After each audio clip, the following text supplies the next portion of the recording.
नमस्कार। आकाशवाणी से प्रस्तुत है समाचार संध्या।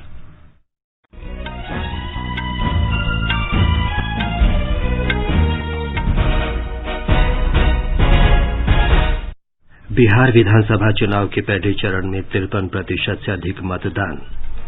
रक्षा मंत्री ने मौजूदा सुरक्षा स्थिति से निपटने में भारतीय सेना की भूमिका की प्रशंसा की। देश में कोविड से स्वस्थ होने की दर लगभग 91% हुई। दिल्ली विश्वविद्यालय के कुलपति कर्तव्य में लापरवाही के आरोप में निलंबित।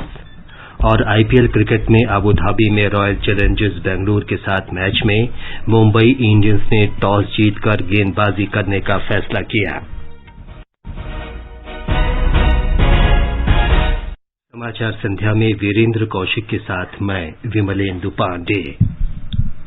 कोविड महामारी के खिलाफ देश एकजुट होकर लड़ रहा है।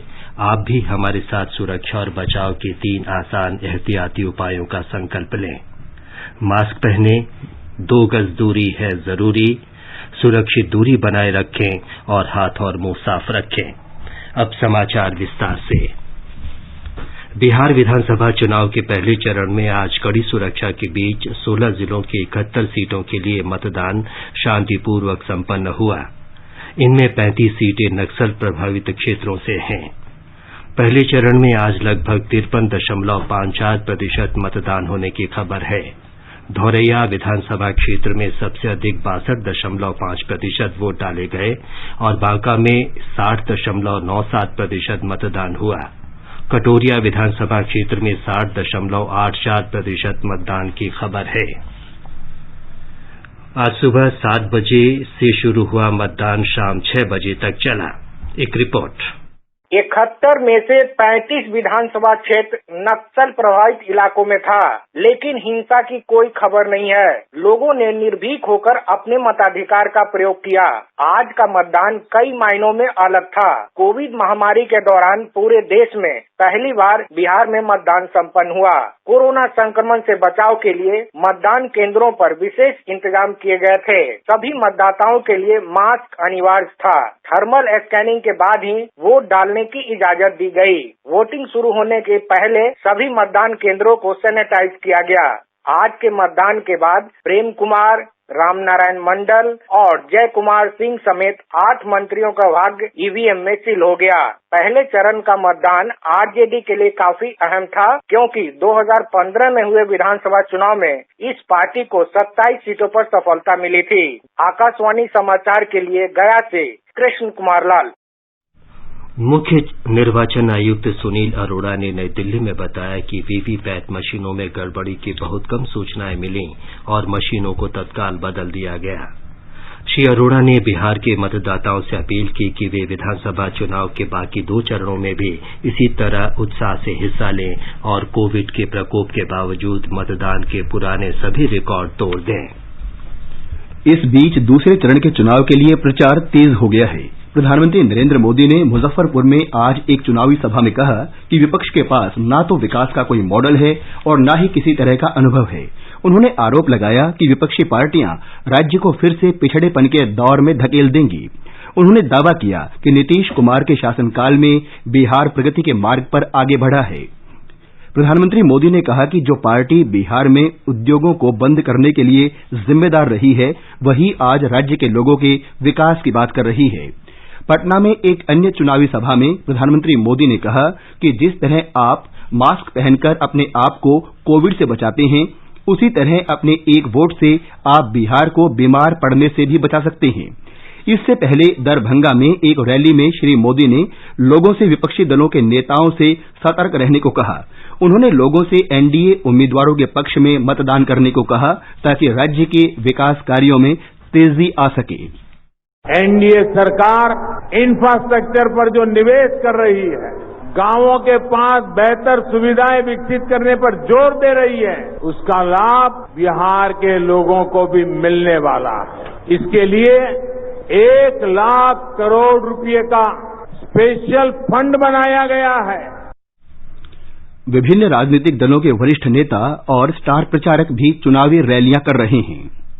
महागठबंधन के प्रमुख नेता तेजस्वी प्रसाद यादव ने गोपालगंज जिले में कुचायकोटे और कटैया विधानसभा क्षेत्रों में चुनावी सभाओं को संबोधित करते हुए कहा कि अगर उनका गठबंधन सत्ता में आता है तो 10 लाख लोगों को नौकरी दी जाएगी। उन्होंने मुख्यमंत्री नीतीश कुमार पर आरोप लगाया कि उनकी सरकार लोगों की अपेक्षाओं पर खरा उतरने में विफल रही है। कांग्रेस के वरिष्ठ नेता राहुल गांधी ने आज महागठबंधन उम्मीदवार के पक्ष में पश्चिमी चंपारण के वाल्मीकि नगर में एक चुनावी रैली को संबोधित किया। उन्होंने आरोप लगाया कि एनडीए सरकार ने किसानों से किए गए वायदों को पूरा नहीं किया। राष्ट्रीय लोक समता पार्टी अध्यक्ष उपेंद्र कुशवाहा ने अपने गठबंधन के उम्मीदवारों के पक्ष में मोतिहारी और झंझारपुर में रोड शो किया। जन अधिकार पार्टी प्रमुख पप्पू यादव ने भी कटिहार में एक सभा में आरोप लगाया कि मुख्यमंत्री नीतीश कुमार के कार्यकाल में प्रदेश में भ्रष्टाचार व्याप्त है। मार्क्सवादी कम्युनिस्ट पार्टी की वरिष्ठ नेत्री वृंदा करात ने आरोप लगाया कि राज्य की नीतीश सरकार और केंद्र सरकार ने लॉकडाउन के दौरान समाज के कमजोर लोगों और गरीबों को राहत पहुंचाने के लिए कुछ भी नहीं किया। समाचार कक्ष से दीपिका शर्मा। 243 सदस्यों वाली बिहार विधानसभा के लिए 3 चरणों में चुनाव कराए जा रहे हैं। 3 नवंबर को होने वाले दूसरे चरण में 94 सीटों और 7 नवंबर को होने वाले तीसरे चरण में 78 सीटों पर मतदान होगा। मतगणना 10 नवंबर को होगी। मध्य प्रदेश में विधानसभा की 28 सीटों पर हो रहे चुनाव के लिए प्रचार चरम पर है। निर्वाचन आयोग भी निष्पक्ष चुनाव के साथ साथ अधिकतम मतदान सुनिश्चित कराने के लिए हर संभव प्रयास कर रहा है। राज्य में 3 नवंबर को मतदान होगा और मतगणना 10 नवंबर को होगी। मध्य प्रदेश के 19 जिलों के 28 विधानसभा क्षेत्रों में हो रहे इन चुनावों में कुल 355 उम्मीदवार मैदान में हैं। इनमें 22 महिला उम्मीदवार हैं जबकि 333 पुरुष उम्मीदवार हैं। सबसे ज्यादा 38 प्रत्याशी भिंड जिले के महगांव विधानसभा क्षेत्र में हैं, जबकि सबसे कम 3 उम्मीदवार धार जिले की बदनावर विधानसभा सीट पर हैं। मध्य प्रदेश उपचुनाव में मतदान के कुछ दिन शेष रह गए हैं। ऐसे में अब चुनाव आयोग भी सख्त होता जा रहा है। विवादित बयानों को लेकर पूर्व मुख्यमंत्री कमलनाथ के बाद अब चुनाव आयोग ने भाजपा प्रत्याशी इमरती देवी को उनके एक बयान पर नोटिस जारी किया है। उनसे 48 घंटे में नोटिस का जवाब मांगा गया है। वहीं स्वीप गतिविधियों के जरिए मतदाताओं को मतदान केंद्र की सुविधाओं के बारे में बताया जा रहा है, जिससे वे कोविड-19 महामारी से डरे नहीं और निर्भय होकर मतदान कर सकें। संजीव शर्मा, आकाशवाणी समाचार, भोपाल। कर्नाटक विधान परिषद की 4 सीटों के लिए आज मतदान शांतिपूर्वक संपन्न हो गया। पूर्वोत्तर अध्यापक सीट पर 73.32% मतदान हुआ। वहीं बेंगलोर अध्यापक सीट के लिए 66, दक्षिण पूर्व स्नातक सीट के लिए 75 और पश्चिम स्नातक सीट के लिए 70.11% वोट डाले गए। मतगणना 2 नवंबर को होगी। राज्य विधानसभा की 75 सीटों में से कांग्रेस के पास 28, भारतीय जनता पार्टी के पास 27 और जनता दल सेकुलर के पास 14 सीटें हैं। एक निर्दलीय सदस्य और सभापति के अलावा 4 सीटें इस समय खाली हैं। रक्षा मंत्री राजनाथ सिंह ने कहा है कि मौजूदा सुरक्षा माहौल में सेना द्वारा की गई पहल ने देश को गौरवान्वित किया है। आज नई दिल्ली में सेना के कमांडरों के सम्मेलन में रक्षा मंत्री ने कहा कि सरकार सुधारों की गतिविधियां आगे बढ़ाने में सेना को पूरी सुविधाएं उपलब्ध कराने के लिए प्रतिबद्ध है। उन्होंने कहा कि इससे सभी क्षेत्रों में सेना को पूरा लाभ उठाने में मदद मिलेगी। श्री सिंह ने दोहराया कि सरकार सशस्त्र बलों को मजबूत बनाने में कोई कसर नहीं छोड़ेगी। उन्होंने कहा कि भारतीय सेना आजादी के बाद से ही देश की सुरक्षा और संप्रभुता की चुनौतियों से निपटने में सफल रही है। रक्षा मंत्री ने कहा कि सेना ने आतंकवाद, उग्रवाद और बाहरी हमलों के खतरों से निपटने में महत्वपूर्ण भूमिका निभाई है। ये समाचार आकाशवाणी से प्रसारित किए जा रहे हैं। ताजा समाचार जानने के लिए आप हमारे Twitter handle @AIR News Hindi को फॉलो कर सकते हैं। अरे भाई, सुना तुमने? अरे इस मुश्किल समय में सरकार ने हम कामगारों की मदद के लिए एक और बड़ा कदम उठाया है। कौन सा कदम? पात्रता के नियमों में छूट के साथ ESIC ने अटल बीमित व्यक्ति कल्याण योजना के तहत मिलने वाली राहत राशि को बढ़ाकर दुगना कर दिया है। हाँ, अच्छा, पात्रता की शर्तों को पूरा करने वाले जरूरतमंद बीमित व्यक्ति राहत के लिए ऑनलाइन दावा www.esic.in पर करें। अधिक जानकारी के लिए अपने नजदीकी ESIC शाखा कार्यालय से संपर्क करें या फिर टोल फ्री नंबर 1800-112526 पर कॉल करें। चिंता से मुक्ति। ये आकाशवाणी है। देश ने कोविड से निपटने में महत्वपूर्ण सफलता हासिल की है। कोविड से स्वस्थ होने की दर 90.85% हो गई है। संक्रमण से मुक्त हुए लोगों की संख्या लगभग 72,60,000 हो गई है। देश में इस रोग से स्वस्थ लोगों की संख्या कोविड मरीजों से करीब 12 गुना ज्यादा हो गई है। पिछले 24 घंटे में करीब 59,000 रोगी स्वस्थ हुए। इस दौरान लगभग 44,000 लोगों में संक्रमण की पुष्टि हुई। इस समय 6,10,803 मरीजों का इलाज चल रहा है, जो कुल संक्रमित लोगों का लगभग 7.64% है। रोजाना स्वस्थ हो रहे लोगों की संख्या बढ़ने, इलाज करा रहे मरीजों की संख्या लगातार घटने और मृत्यु दर कम बनी रहने के कारण भारत में कोविड मरीजों की संख्या कम करने में मदद मिली है। स्वास्थ्य मंत्रालय के अधिकारियों ने बताया कि देश भर में स्वास्थ्य संबंधी बुनियादी ढांचे में सुधार, राज्यों और केंद्र शासित प्रदेशों में केंद्र के मानक उपचार नियम लागू करने और डॉक्टरों और अन्य स्वास्थ्य कर्मियों तथा अग्रिम पंक्ति के कार्यकर्ताओं के समर्पण और प्रतिबद्धता से स्वस्थ लोगों की संख्या निरंतर बढ़ रही है। इस समय देश में मृत्यु दर 1.5% है। पिछले 24 घंटों में 508 लोगों की मृत्यु हुई, जिनमें से लगभग 80% 10 राज्यों और केंद्र शासित प्रदेशों में हैं। पिछले 24 घंटे में 10,66,000 से अधिक कोविड जांच की गई। अब तक लगभग 10,55,00,000 जांच की जा चुकी है। केरल में कोविड संक्रमण के 8,790 नए मामले सामने आए हैं। 7,660 लोग संक्रमण से ठीक भी हुए हैं। 27 लोगों की मौत के साथ ही इस महामारी से राज्य में मरने वालों की संख्या 1,403 हो गई है। तमिलनाडु में इस समय कोविड-19 संक्रमण के 26,356 सक्रिय मामले हैं। चेन्नई में मिले 685 नए मामलों के साथ ही राज्य में संक्रमण के नए मामले 2,516 हैं। 35 और लोगों की मौत के साथ ही अब तक राज्य में 11,000 से अधिक लोग इस महामारी का शिकार हो चुके हैं। मुख्यमंत्री ई पलनीसामी ने संक्रमण को रोकने के संबंध में जिला कलेक्टरों और चिकित्सा विशेषज्ञों के साथ बातचीत की। बेंगलुरु शहरी जिले में देश के सबसे अधिक कोविड संक्रमण के मामले मिले हैं।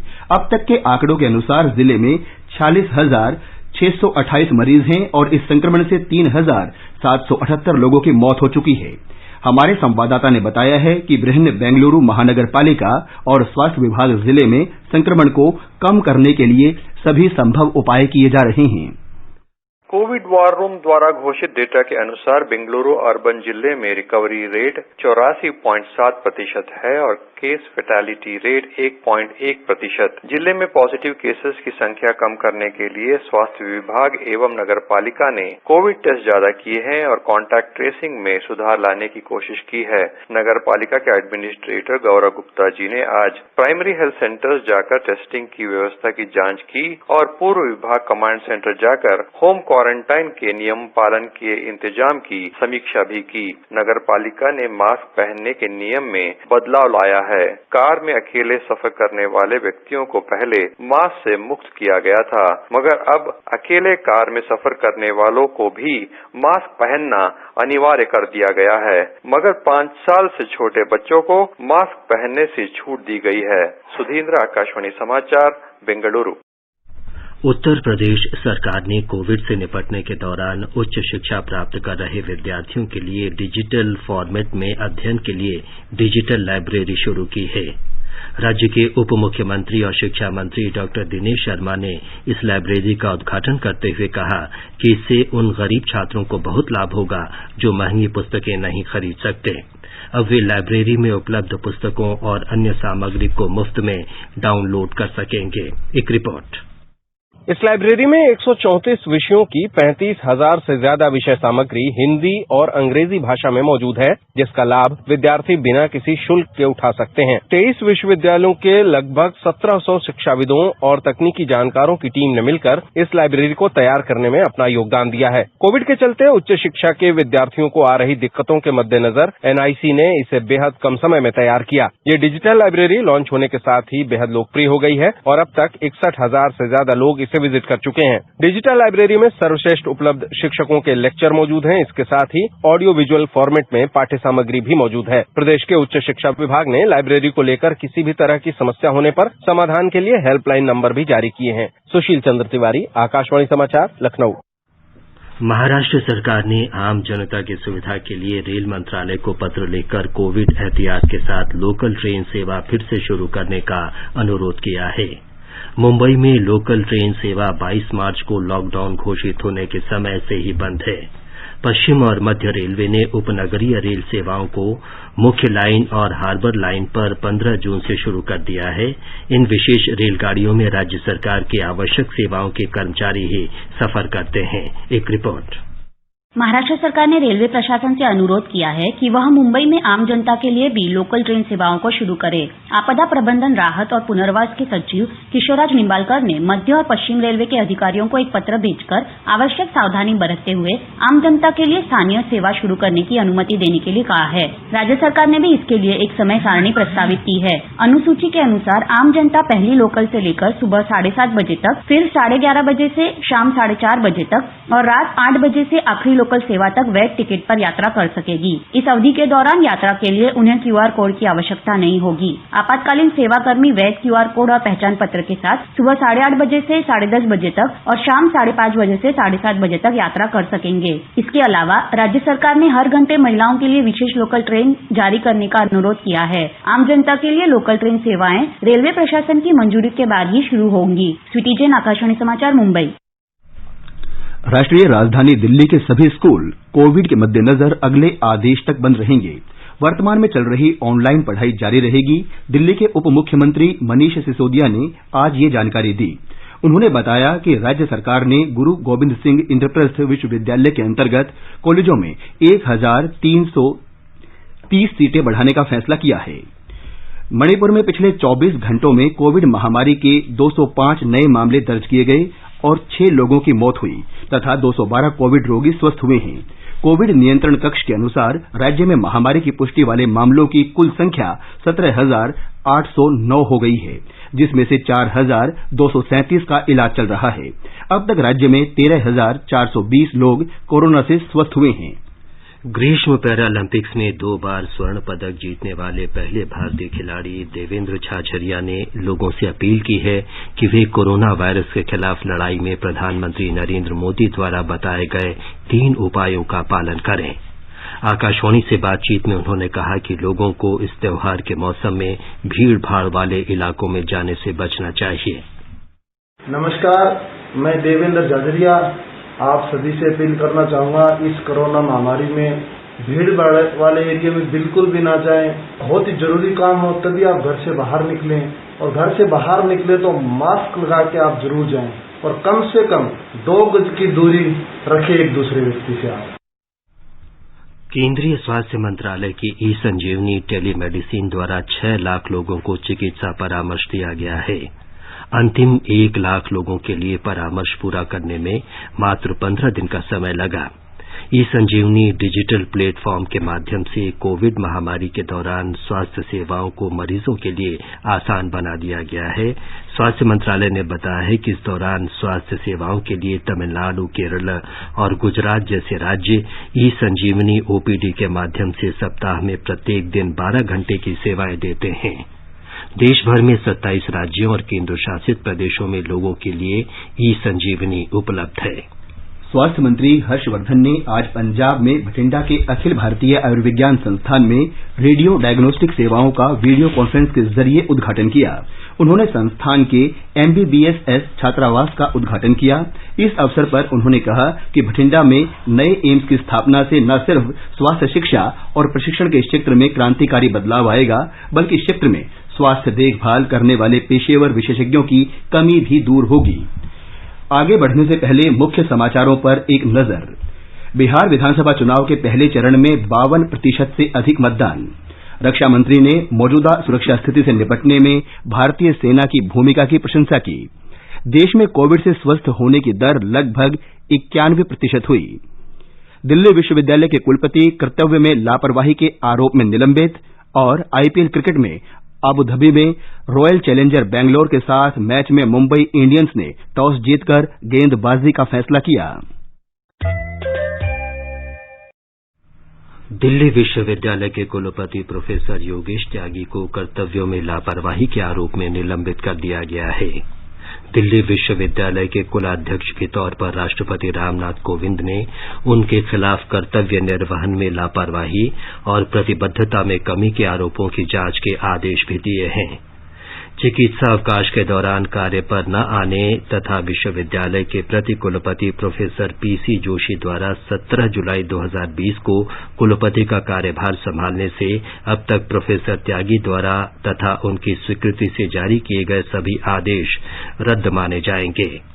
शिक्षा मंत्रालय ने अपने आदेश में कहा है कि प्रोफेसर त्यागी विश्वविद्यालय के वैधानिक प्रावधानों के अनुरूप प्रशासन नहीं चला रहे थे और इस कारण विश्वविद्यालय में सामान्य कामकाज प्रभावित हुआ और कुछ गड़बड़ियां भी हुई। सरकार ने पेटेंट नियमों के अनुपालन को आसान बनाने और नवाचार को बढ़ावा देने के लिए पेटेंट प्रक्रिया को सुचारू बना दिया है। हाल में किए गए पेटेंट संशोधन नियमों से फॉर्म 27 जमा कराने और प्राथमिकता वाले दस्तावेजों के अंग्रेजी अनुवाद के सत्यापन संबंधी प्रक्रिया को भी और अधिक सुसंगत बना दिया गया है। अब पेटेंट कराने वालों को एक ही या परस्पर संबंधित कई पेटेंट के लिए एक ही फॉर्म जमा कराना होगा। इसके अलावा पेटेंट कराने वाले को वित्तीय वर्ष के पूरा होने के बाद 6 महीने और मिल जाएंगे। अगर दस्तावेज विश्व बौद्धिक संपदा संगठन की डिजिटल लाइब्रेरी में उपलब्ध है तो पेटेंट कराने वालों को प्राथमिकता वाले दस्तावेज पेटेंट कार्यालय में जमा नहीं कराने होंगे। वित्त मंत्री निर्मला सीतारामन ने कहा है कि भारत और ब्रिटेन के बीच आर्थिक रिश्ते महत्वपूर्ण हैं और दोनों देश विश्व की सबसे बड़ी 7 अर्थव्यवस्थाओं में शामिल हैं। आज नई दिल्ली में वीडियो कॉन्फ्रेंस के जरिए 10वीं भारत ब्रिटेन आर्थिक और वित्तीय परिचर्चा में उन्होंने कहा कि दोनों देशों का संयुक्त सकल घरेलू उत्पाद 50 खरब डॉलर से ज्यादा है। वित्त मंत्री ने कहा कि 2007 में पहले ई फंड कॉरपोरेशन से लेकर अब तक दोनों देशों के बीच व्यापार 2 गुना से अधिक हो गया है और दोनों देशों में 5 लाख से अधिक रोजगार देने वाले आपसी निवेश संभव हुए हैं। उन्होंने कहा कि कोरोना वायरस से उत्पन्न चुनौतियों से निपटने के उपायों को साझा करने के लिए ये सत्र महत्वपूर्ण होगा और इसके बेहतर परिणाम प्राप्त होंगे। भारत ने आज शंघाई सहयोग संगठन के विदेशी अर्थव्यवस्था और विदेशी व्यापार से संबंधित मंत्रियों की 19वीं बैठक का आयोजन किया। अपने प्रारंभिक भाषण में वाणिज्य और उद्योग मंत्री पीयूष गोयल ने कहा कि कोविड महामारी का प्रकोप शंघाई सहयोग संगठन के सदस्य देशों के लिए अपनी आर्थिक शक्ति का फायदा उठाने और क्षेत्र में व्यापार और निवेश बढ़ाने के लिए साझेदारी की संभावनाओं का पता लगाने का अच्छा मौका है। ये समाचार हमारी वेबसाइट newsonair.com/hindi और हमारे mobile app news on AIR पर भी उपलब्ध हैं। चलो मिलकर एक शुरुआत करें, चलो एक फैसला आज करें, मास्क नहीं तो टोकेंगे, कोरोना को रोकेंगे, चलो एक इरादा करते हैं, चलो कुछ वादा करते हैं, मास्क नहीं तो टोकेंगे, कोरोना को रोकेंगे। समाचार संध्या में आपका फिर स्वागत है। प्रधानमंत्री नरेंद्र मोदी लौह पुरुष सरदार वल्लभ भाई पटेल की जयंती एकता दिवस पर 31 अक्टूबर को गुजरात के केवड़िया में आयोजित कार्यक्रम में हिस्सा लेंगे। केवड़िया के समन्वित विकास के एक हिस्से के रूप में श्री मोदी 30 और 31 अक्टूबर को विभिन्न परियोजनाओं का उद्घाटन करेंगे। सरदार वल्लभ भाई पटेल की जयंती राष्ट्रीय एकता दिवस के रूप में मनाई जाती है। हमारे संवाददाता ने बताया है कि 31 अक्टूबर 1875 में गुजरात के खेड़ा जिले के नाडियाड में जन्मे सरदार पटेल ने गुजरात में दुग्ध सहकारी आंदोलन में मुख्य भूमिका निभाई थी। भारत में ब्रिटिश शासन के दौरान 40 के दशक के शुरू में खेड़ा जिले से बॉम्बे मिल्क स्कीम को दूध पहुंचाने का ठेका पोल्सन कंपनी के पास था। एकाधिकार की वजह से पोल्सन कंपनी के दूध ठेकेदार दूध उत्पादक किसानों का शोषण करते थे। किसानों में असंतोष बढ़ने से 1942 में वे सरदार पटेल को मिले। सरदार साहब ने किसानों को किसान सहकारी मंडली बनाने की सलाह दी, जिसके बाद खेड़ा के किसानों ने दूध सहकारिता स्थापित करने के लिए अभियान चलाया, जिसके चलते भारत में दूध सहकारिता में अमूल डेयरी मॉडल का जन्म हुआ। हुआ। आज दूध सहकारिता के अंतर्गत अमूल डेयरी द्वारा दूध उत्पादक किसानों को पूरे साल बाजार मुहैया कराया जाता है। किसानों के चुने हुए प्रतिनिधियों द्वारा प्रभावी शासन और पेशेवर प्रबंधन दूध सहकारिता की मुख्य विशेषता है। मुनाफा डेयरी सहकारिता के सदस्यों में समानता के आधार पर बांटा जाता है। इस दूध सहकारिता की क्रांति के पीछे सरदार पटेल की दृष्टि ने महत्वपूर्ण भूमिका अदा की है। योगेश पंड्या, आकाशवाणी समाचार, अहमदाबाद। केंद्रीय प्रत्यक्ष कर बोर्ड सीबीडीटी ने इस वर्ष 1 अप्रैल से 27 अक्टूबर के बीच 39 लाख से अधिक करदाताओं को 1,26,909 करोड़ रुपए से अधिक का रिफंड जारी किया है। सीटीबीटी ने एक ट्वीट में बताया कि 37,21,000 से अधिक मामलों में 34,532 करोड़ रुपए का आयकर रिफंड तथा 1,29,000 से अधिक मामलों में 92,376 करोड़ रुपए का कॉर्पोरेट कर रिफंड जारी किया गया है। और अब आर्थिक जगत की खबरों के साथ हैं विशाल शर्मा। बॉम्बे स्टॉक एक्सचेंज का सेंसेक्स 600 अंक लुढ़क कर 39,922 पर आ गया। नेशनल स्टॉक एक्सचेंज का निफ्टी भी 160 अंक गिरकर 11,730 पर दर्ज हुआ। अंतर बैंकिंग विदेशी मुद्रा बाजार में रुपया 16 पैसे कमजोर होकर $1 के मुकाबले 73 रुपए 88 पैसे के स्तर पर आ गया और अंतर्राष्ट्रीय बाजार में ब्रेंट कच्चे तेल के दाम $39.60 प्रति बैरल के आसपास रहे। आईपीएल क्रिकेट में इस समय अबू धाबी में रॉयल चैलेंजर्स बेंगलुरु का सामना मुंबई इंडियंस से हो रहा है। मुंबई इंडियंस ने टॉस जीतकर पहले गेंदबाजी करने का फैसला किया। ताजा समाचार मिलने तक रॉयल चैलेंजर्स बेंगलुरु ने 12 ओवर में 2 विकेट पर 95 रन बना लिए थे। मुंबई इंडियंस के कप्तान रोहित शर्मा चोटिल होने के कारण आज टीम की कप्तानी पोलार्ड कर रहे हैं। भारत और बांग्लादेश के बीच विमान संपर्क आज फिर शुरू हो गया। दोनों देशों के बीच एयर बबल समझौते के तहत ढाका से 2 उड़ानें रवाना हुई। ढाका में हजरत शाह जलाल हवाई अड्डे पर भारतीय उच्चायुक्त विक्रम दोरईस्वामी और बांग्लादेश के नागरिक उड्डयन प्राधिकरण के अध्यक्ष एयर वाइस मार्शल मफीदुर रहमान ने सेवा का उद्घाटन किया। एक रिपोर्ट। भारत और बांग्लादेश के बीच आज से चालू हुई एयर बबल सेवा से लोगों ने राहत की सांस ली है। कोरोना महामारी के कारण पिछले करीब 8 महीनों से दोनों देशों के बीच हवाई यातायात सेवा बाधित रही थी। आज ढाका के हजरत शाह जलाल अंतर्राष्ट्रीय हवाई अड्डे पर यूएस बांग्ला एयरलाइंस के 2 विमानों ने कोलकाता और चेन्नई के लिए इस व्यवस्था के तहत उड़ान भरी। एयर बबल व्यवस्था का विशेष तौर पर बांग्लादेश से भारत जाकर स्वास्थ्य सेवाओं का लाभ उठाने वाले लोगों ने स्वागत किया है। इसके पहले भारतीय उच्चायोग ने टूरिस्ट वीजा को छोड़कर अन्य सभी श्रेणियों में बांग्लादेश के लोगों को वीजा जारी करना शुरू कर दिया था। इस सेवा का उद्घाटन करते हुए बांग्लादेश में भारत के उच्चायुक्त विक्रम दोरईस्वामी ने नागरिक उड्डयन मंत्रालय को धन्यवाद देते हुए कहा कि इससे दोनों देशों के बीच लोगों के आपसी संबंध और भी मजबूत होंगे। एयर बबल व्यवस्था के तहत बांग्लादेश के 3 एयरलाइंस और भारत के 5 एयरलाइंस अपनी सेवाएं शुरू करने जा रहे हैं। आकाशवाणी समाचार के लिए ढाका से राजेश झा। और अब एक नजर कल के मौसम के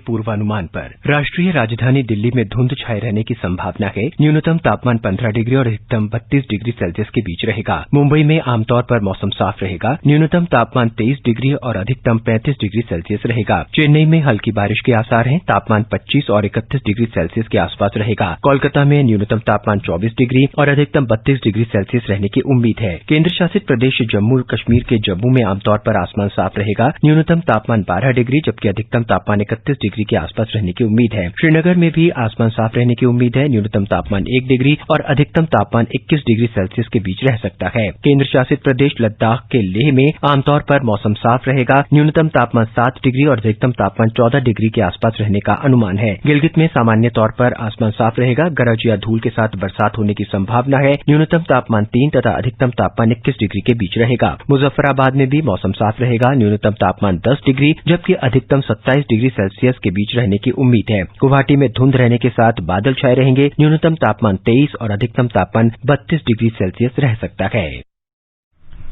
अंत में मुख्य समाचार एक बार फिर। बिहार विधानसभा चुनाव के पहले चरण में 53% से अधिक मतदान। रक्षा मंत्री ने मौजूदा सुरक्षा स्थिति से निपटने में भारतीय सेना की भूमिका की प्रशंसा की। देश में कोविड से स्वस्थ होने की दर लगभग 91% हुई। दिल्ली विश्वविद्यालय के कुलपति कर्तव्य में लापरवाही के आरोप में निलंबित। और आईपीएल क्रिकेट में अबू धाबी में रॉयल चैलेंजर्स बेंगलोर के साथ मैच में मुंबई इंडियंस ने टॉस जीतकर गेंदबाजी करने का फैसला किया। इसके साथ ही समाचार संध्या का ये अंक समाप्त हुआ। नमस्कार।